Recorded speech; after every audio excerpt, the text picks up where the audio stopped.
All right, everyone. Well, if you're a survivor of college football, and you definitely can use the term survivor, this man's got the keys to maybe, well, your sanity.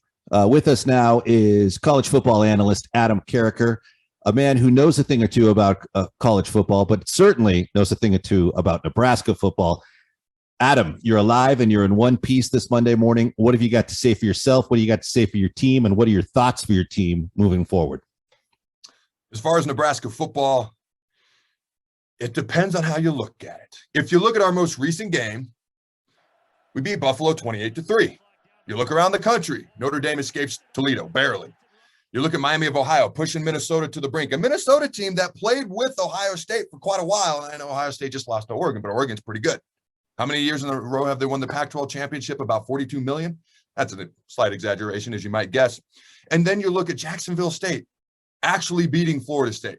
So we beat a Buffalo team that a year ago was one of the highest scoring teams in the country. They returned their top two starting quarterbacks, good D-line, good O-line. I'm fully well aware that some of their coaches went elsewhere, some of their players went elsewhere.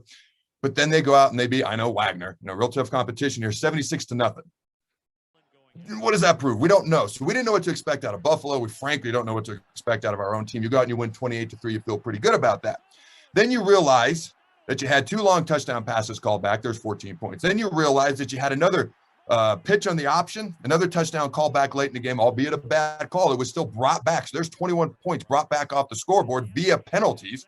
Okay, the first one was OPI, offensive pass interference. The next one was holding. The third one was an illegal forward pass. Incorrect call, but it was called nonetheless.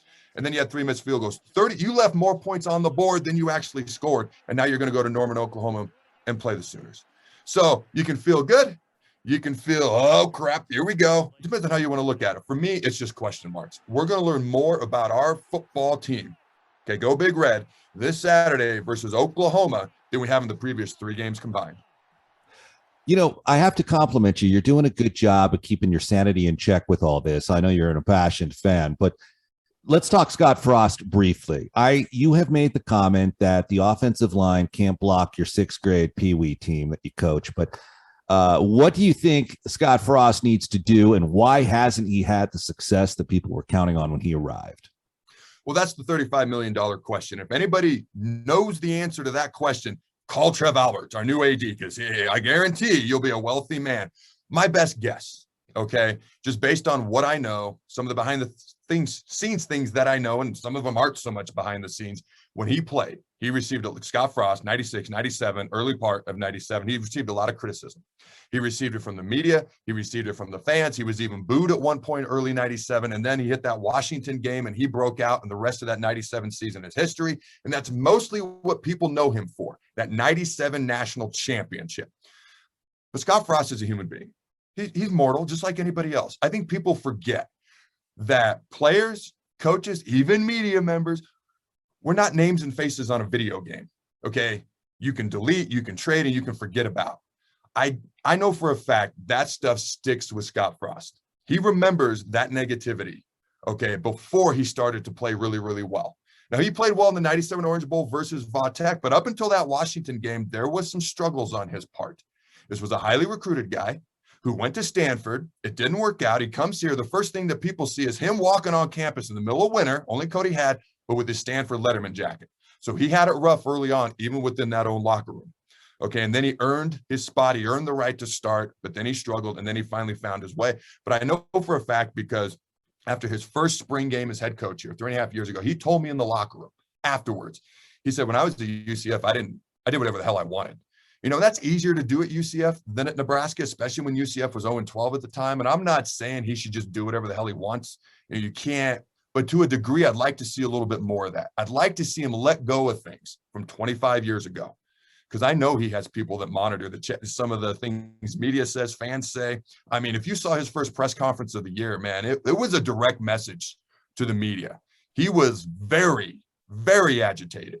Since the Illinois loss, and I'm not going to say struggles because we won, but we haven't looked like we've wanted, he's been much more humble in front of the media.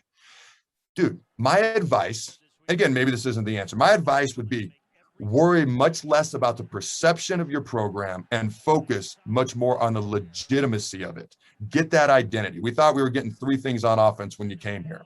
Spread offense, up tempo, read option. We've consistently gotten the spread offense.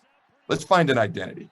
Let's pick it up. And they've been running the option more recently in the past couple games.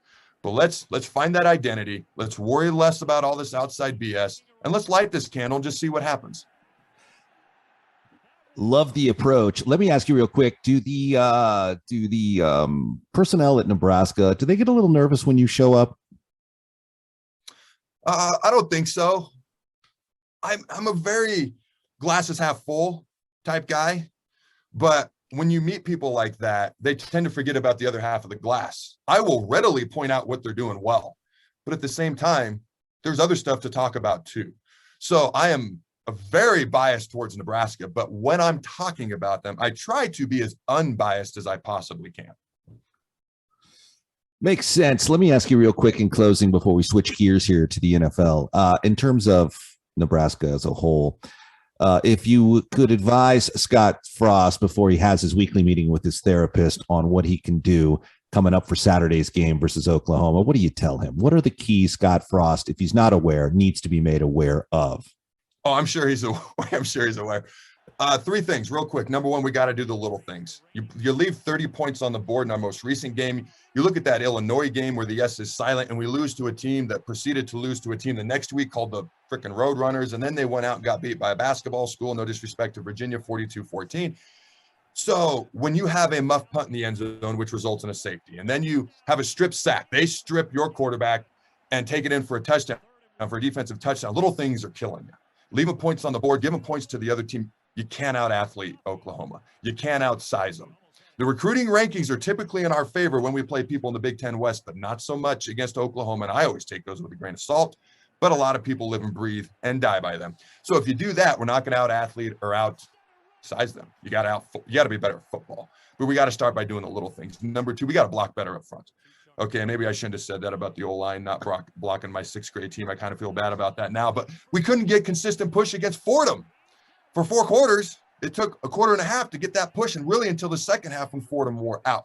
You've got to be able to open some creases for your quarterback and your running. Your best play cannot be broken play, which is what it is right now with Adrian Martinez looking like Houdini and then running for 71 yards.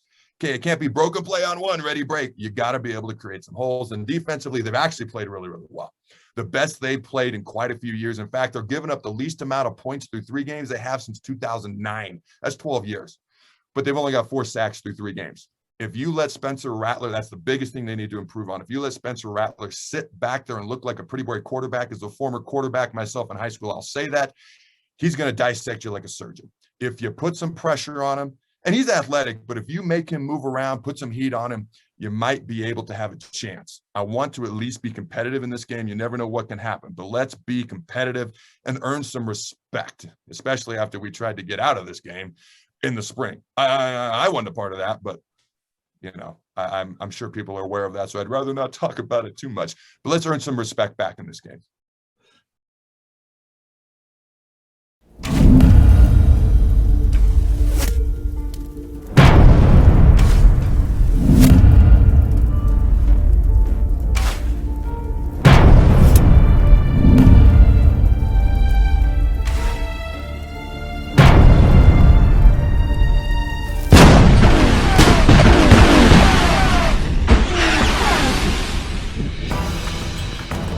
They were known as Lucifer and the Men with Painted Faces when they burned New Orleans to the ground.